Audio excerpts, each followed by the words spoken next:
በ1907 ዓ.ም በሜክሲኮ ሲቲ በምትገኘው ኮያካን በተባለች መንደር ውስጥ ላካሳ አዙል ወይንም ሰማያዊ ቤት ተብላ በምትታወቅ ቤት ውስጥ አንዲት ልዩ ሴት ተወለደች።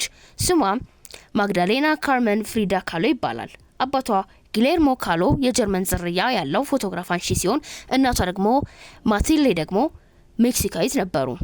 የፍሪዳ ህይወት ገና በጠዋቱ በህመም ተከበበ። በ6 ዓመቷ የፖሊዮ በሽታ ተጠቂ ሆነች።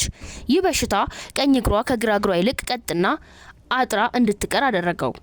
ይህ በልጅነቷ የደረሰባት የአካል ጉዳት የፍሪዳን ስብዕና ቀረጸው። እኩዮቹ የእንጨት እግር ፍሪዳ እያሉ ሲያሾፉባት፣ እሷ ግን በውስጡ ያለውን ቁጭትና ልህ ወደ ጥንካሬ ቀየረችው። አባቷ ጊለርሞ ለፍሪዳ ልዩ ፍቅር ነበረው። እግር ኳስ እንድትጫወት እንድትዋኝና በወቅቱ ለሴቶች የማይፈቀዱ ስፖርቶች እንድትሰራ ያበረታታት ነበረ። ፍሪዳም ጉድለቷን ለመደበቅ ረዣዥም ቀሚሶችንና ብዙ ካልሲዎችን ትለብስ ነበረ። ነገር ግን ይህ የፖሊዮ በሽታ ለወደፊት ለሚጠብቃት አስከፊ መከራ መለማመጃ ብቻ ነበረ። ሴፕቴምበር 17 1925 ዓ.ም የ18 ዓመቷ ፍሪዳ ህይወት በጥቂት ሰከንዶች ውስጥ ለዘላለም ተቀየረ። ፍሪዳ ከጓደኛዋ አሌክሳንደር ጎሜዝ ጋር በትምህርት ቤት ቆይታቸው ወደ ቤታቸው በአንድ አሮጌ አውቶቡስ ውስጥ ሆና እየተጓዘች ነበረ። አውቶቡሱ በሰዎች ተጨናንቋል። በድንገት አውቶቡሱ መንገዱን ስቶ ከኤሌክትሪክ ባቡር ጋር ፊት ለፊት ተጋጨ። ድምፁ የሚሰቀጥጥ ነበረ። ብረት ከብረት ጋር ሲጋጭ የሰው ጮትና የብርጭቆ ስብርባሪ መንገዱን ሞላው። በዚህ መሃል አንድ የብረት ዘንግ ተነቅሎ የፍሪዳን ወገብ ሰንጥቆ በማህፀኗ ውስጥ ወጣ። ፍሪዳ በደም ተጠምቃ መሬት ላይ ስትወድቅ በአጋጣሚ በከረጢቷ ውስጥ የነበረው የወርቅ ዱቄት በደሟ ላይ ተረጨ።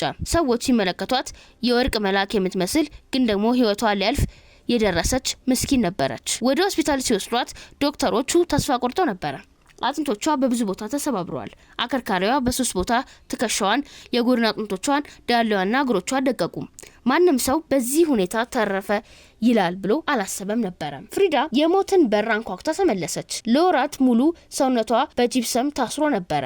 እንደ አስክሬን ባልጋ ላይ ተኝታ እንድትቆይ ተገደደች። ያ የ18 ዓመት ወጣትነት ጥንካሬዋና ውበቷ በአንድ ቀን ጠፋ። ህመሙ የማይቻል ነበረ። ለምን ተረፍኩኝ ብላ ራሷን የምጠይቅባቸው ብዙ ሌሊቶች ነበሩ። ነገር ግን በዚያ ጨለማ ክፍል ውስጥ ፍሪዳ አዲስ ዓለም አገኘች። ፍሪዳ ባልጋ ላይ በጀርባዋ ተኝታ ጣሪያውን ከማየት ውጪ ምንም አማራጭ አልነበራትም። አባቷ የቀለም መሳያ ሳጥንና ብሩሾችን ሰጣት። እናቷ ደግሞ ካልጋዋ በላይ በትልቅ ሻር የተሸፈነ መስታወት አኖሩላት። የፍሪዳ ራሷን በመስታወት እያየች መሳል ጀመረች። ያ መስዋዕት የፍሪዳን ብቸኛ ጓደኛ ሆነ። ራሴን የምስለው ራሴን በሚገባ ስለማውቅና ብዙ ጊዜ ለብቻዬን ስለምሆነው ትል ነበረ። ስዕሎቿ ግን እንደ ሌሎች ሰዓሊዎች የተፈጥሮ ውበትን የሚያሳዩ አልነበሩም። ስዕሎቿ ደም፣ ስብራት፣ ብረትና ህመም የሚታይባቸው ነበሩ። ፍሪዳ በደሟ በላቧ የታጠበውን ታሪኳን በሸራ ላይ ማስፈር ጀመረች። ይህ የመጀመሪያ የስቃይ ምዕራፍ ፍሪዳ ካሎ የምትባል ታላቅ ሰዓሊ እንድትወለድ ምክንያት ሆነ። ከአውቶቡስ አደጋው በኋላ ለአመታት በአልጋ ላይ የቆየችው ፍሪዳ በጥንካሬዋና በጽናቷ እንደገና መራመድ ጀመረች። አካሏ ቢሰበርም መንፈሷ ግን አልተሸነፈም ነበረ። ስዕሎቿን ይዛ በወቅቱ በሜክሲኮ ብቻ በዓለም ላይ ታዋቂ ወደ ነበረው የግድግዳ ሰዓሊ ዲዬጎ ሪቬራ ዘንድ ሄደች። ዲዬጎ በትላልቅ ህንጻዎች ላይ የሜክሲኮን ታሪክ የሚስል ግዙፍ ሰው ነበረ። ፍሪዳ ለዲዬጎ ስዕሎቿን አሳየችው። እባክን በእውነት ንገረኝ፣ እኔ ተሰጥቷለኝ ወይስ ስዕል መሳሌን ትቼ ሌላ ስራ ልፈልግ ብላ ጠየቀችው። ዲዬጎ በስዕሎቿ ውስጥ ያለውን እውነተኝነትና ጥሬ የሆነ ስሜት አይቶ ደነገጠ። አንቺ ተሰጥቶ ብቻ ሳይሆን ልዩ የሆነ ነፍስ አለሽ አላት። ይህ ንግግር ለፍሪዳ አዲስ የህይወት ብርሃን ሰጣት። ዲዬጎ ከፍሪዳ በ20 ዓመታት ይበልጣል። ግዙፍና አስፈሪ የሚመስል አካል ነበረው። ፍሪዳ ደግሞ ደካማና ቀጭን ነበረች። በ1929 ዓ.ም ሲጋቡ የፍሪዳ እናት ይህ ጋብቻ በዞንና በእርግብ መካከል ያለ ግልዩነት ነው በማለት ተቃውሟቸውን ገልጸው ነበረ።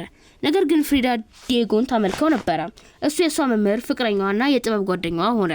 ነገር ግን ዲዬጎ ልክ እንደ ስዕሎች ሁሉ ስሜቱም ግዙፍና ቁጥጥር የማይደረግበት ነበረ። ለፍሪዳ ታማኝ መሆን አልቻለም። በየቦታው ከሌሎች ሴቶች ጋር ግንኙነት ይፈጥር ነበረ። ፍሪዳ ይህንን ስቃይ በዝምታ ለመዋጥ ብትሞክርም በውስጧ ግን ሌላኛው አደጋ እየደረሰባት እንደሆነ ተሰማት። በህይወቴ 2 ትልልቅ አደጋዎች ደርሰውብኛል። አንዱ አውቶቡሱ ሲሆን ሁለተኛው ደግሞ ዲዬጎ ነው ትል ነበረ። ለፍሪዳ ትልቁ ህልሟን ከምትወደው ዲዬጎ ልጅ መውለድ ነበረ። ነገር ግን ያ የብረት ዘንግ ማህፀኗን ሰንጥቆ ስለነበር ሰውነቷ ጽንስ መሸከም አይችልም ነበር።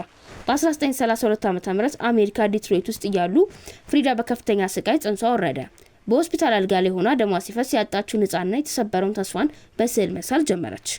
ሄንሪ ፎርድ ሆስፒታል የተባለው ስዕሏ በታሪክ ለመጀመሪያ ጊዜ አንዲት ሴት ስለ ውርጃና ስለ እናትነት ስቃይ ያለምንም ይሉኝታ ለዓለም ያሳየችበት ድንቅ ስራ ነበር።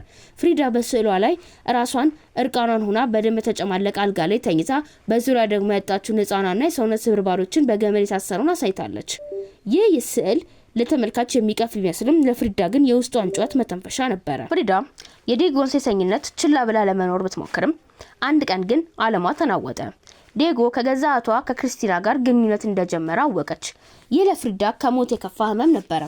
ራሷን ከዓለም አገለለች። ጸጉሯን ተላጨች። ዲዬጎ የሚወደውን የሜክሲኮ ልብስ አውልቃ ወረወረች። ፊው ስሞል ኒፕስ የተባለውን ስዕሏም የዚህ ስሜት መግለጫ ነበረ። በስዕሉ ላይ አንዲት ሴት በቢላዋ ተወግታ ስትሞት ገዳዩ ግን በላዩ ላይ ቆሞ ጥቂት መተንተን ብቻ እኮ ነው ያደረኩባት ይላል። ይህ የዲዬጎን የልብ ስብራት የሚገልጽ ምሳሌ ነበረ። ፍሪዳ በቆሰለች ቁጥር ብሩሿ ይበልጥ ተጠነክራለች። ህመሟ ወደ ማንም ሳትወስድ በሸራ ላይ በማፍሰስ ማንነቷን መገንባት ቀጠለች። ከዲዬጎና ከእህቷ ክህደት በኋላ ፍሪዳ የተሰበረች ቢመስልም በውስጧ ግን አዲስ ጥንካሬ በቀለ።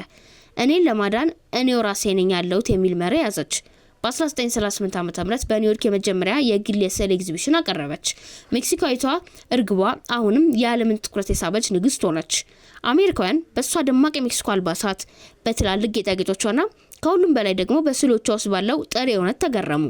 ስዕሎቿን እንደ ሌሎች ሰዓሊዎች ውበትን ለመሸለም የሞክሩ ሳይሆኑ ስቃይን ፊት ለፊት የሚያጋፍጡ ነበሩ። እኔ ራሴን የምስለው ብዙ ጊዜ ለብቻዬን ስለመሆኑና ከማንም በላይ ራሴን ስለማወቅ ነው በማለት ለጋዜጠኞች መለሰች። ከኒውዮርክ በኋላ ፍሪዳ ወደ ስነ ጥበብ መዲናዋ ፓሪስ ተጓዘች።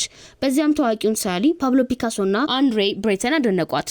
ፓሪስ ውስጥ ዘፍሬም የተባለው ስዕሏ በታሪክ መጀመሪያ ጊዜ በታዋቂው ሉቨር ሙዚየም ውስጥ የተገዛ የ20ኛው ክፍለ ዘመን ሜክሲካዊ ሰዓሊ ስራ ሆነ። ፒካሶ ስለ ፍሪዳ ብቃት ሲናገር እኔም ሆንኩ ዲዬጎ እንደ ፍሪዳ ያለ ፊት መሳል አንችልም ብሏል። ፍሪዳ ግን ፓሪስ ያሉትን ሰዓሊዎች እብዶች ስላቸው ነበረ። እሷ ራሷን እንደ ሱሪያሊስት አትቆጥርም ነበረ። እኔ ህልምን ሳይሆን የራሴን እውነት ነው የምስለው ትላለች። ወደ ሜክሲኮ ስትመለስ ከዲዬጎ ጋር በይፋ ተፋታች። ይህ ወቅት በስነ ጥበብ ህይወቷ ከፍተኛ ደረጃ ላይ ደረሰችበት ነበረ። በ1939 ዓ.ም ዘ ቱ ፍሪዳስ የተባለውን ግዙፍ ታዋቂ ስዕሏን ሰራች። በስዕሉ ላይ ሁለት ፍሪዳዎች ጎን ለጎን ተቀምጠዋል። አንዷ ዲዬጎ የሚወዳት የሜክሲኮ ልብስ የለበሰች ፍሪዳ ስትሆን፣ ሌላኛዋ ደግሞ ዲዬጎ የናቃትና የተዋት ዘመናዊያ ፍሪዳ ናት። በስዕሉ ላይ የሁለቱም ልቦች ተከፍተው ይታያሉ። በመካከላቸው የደም ስር የተሳሰሩ ናቸው። አንደኛዋ የፍሪዳ የደም ስሯን በመቀስ ቆርጣ ደም ሲፈስ ይታያል። ይህ ስዕል ፍሪዳ የተሰማትን የብቸኝነትና የማንነት መከፋፈል በግልጽ ያሳያል። ከዲዬጎ ጋር መኖርም ሆነ ያለሱ መኖር አልችልም የሚለው የነፍሷን ጩኸት ለዓለም አሰማች። በጥበብ ዓለም ዝነኛ ብትሆንም አካሏ ግን ዳግመኛ ሊከዳት ጀመረ። በአውቶቡስ አደጋ የደረሰባት ጉዳት ከአመታት በኋላ ያገረሸ መጣ። አከርካሪዋ ሰውነቷ መሸከም ስላቃተው ከብረት ከቆዳና ከጨርቅ የተሰሩ ኮርሴቶች እንድትለብስ ተገደደች። እነዚህ ማሰሪያዎች እንደ እስር ቤት ሰውነቷን አፍነው ይዙት ነበረ። በዚህ ወቅት ዘ ብሮክን ኮሎመን የተባለውን ስዕሏን ሰራች። በስዕሉ ላይ ሰውነቷ ተሰንጥቆ በውስጡ የተሰበረ የግሪክ አምድ ይታያል። መላ ሰውነቷን በቸነከር ተወግቷል። አይኖቿም እንባ ይፈሳል። ነገር ግን ፊቷ ላይ ያለውን ኩራትና ጽናት የሚያደንቅ ነበረ። የተሰበረ አከርካሪ ቢኖረኝም መንፈሴ ግን ቀጥ ብሎ የቆመ ነው የሚል መልእክት ለተመልካች ታስተላልፋለች። ወደ 1950ዎቹ አጋማሽ ስንቃረብ የፍሪዳ ጤና እጅግ አስጊ ደረጃ ላይ ደረሰ። የአውቶቡስ አደጋው ያስከተለባት ቁስልና የፖሊዮ በሽታው ተደማምረው ቀኝ እግሯ ላይ ጋንግሪን እንዲፈጠር አደረጉ። ዶክተሮች እግሯን ከመቁረጥ ውጪ ሌላ አማራጭ እንደሌላቸው ነገሯት። ለሳልና ለሜክሲኮ ባህላዊ ጭፈራ ወዳጇ ፍሪዳ እግር ማጣት ትልቅ ስብራት ነበረ። ነገር ግን ፍሪዳ በማስታወሻ ደብተሯ ላይ እንዲህ ብላ ጻፈች። እግር ለምን ያስፈልገኛል? የሚበርበትን ክንፍ ካለኝ። እግሯ ተቆረጠ። ፍሪዳ ግን አልተሸነፈችም። በቀይ ቆዳና የተሰራ በደማቅ ጥልፍ የተሸለመ ሰው ሰራሽ እግር አሰራች። በዚህ እግሯ ላይ የቻይና ድራጎን ምስል አስቀረጸችበት። ስብራቷን እንደ መደበቂያ ሳይሆን እንደ አዲስ የጥበብ ስራ ተመለከተችው። በ1953 ዓ.ም ፍሪዳ በሜክሲኮ ለመጀመሪያ ጊዜ ትልቅ የግል ስዕል ኤግዚቢሽን አዘጋጀች። በወቅቱ ጤናዋ እጅግ ደክሞ ስለነበር ዶክተሮች ከቤት መውጣት ፈጽሞ አትችይም ብለው አዘዟት። ፍሪዳ ግን ታሪኬን ያለኔ ማንም አያከብረውም በማለት በሚገርም ዘዴ ወደ ስነ ስርዓቱ መጣች። የኤግዚቢሽኑ መክፈቻ ሰዓት ሲደርስ አንድ የአምቡላንስ ድምፅ ተሰማ። የፍሪዳ አልጋ በጭነት መኪና ተጭኖ መጣ። 4 ሰዎች አልጋዋን ተሸክመው ወደ ጋለሪው መሃል አስገቡት።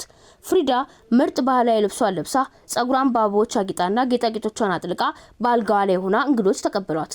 ሰዎች በግርምትና በአድናቆት እንባ ተናነቃቸው። በአልጋዋ ላይ ሆና ስትዘፍን ስትስቅ ሞትን ፊት ለፊት እያሾፈችበት እንደሆነ ግልጽ ነበረ።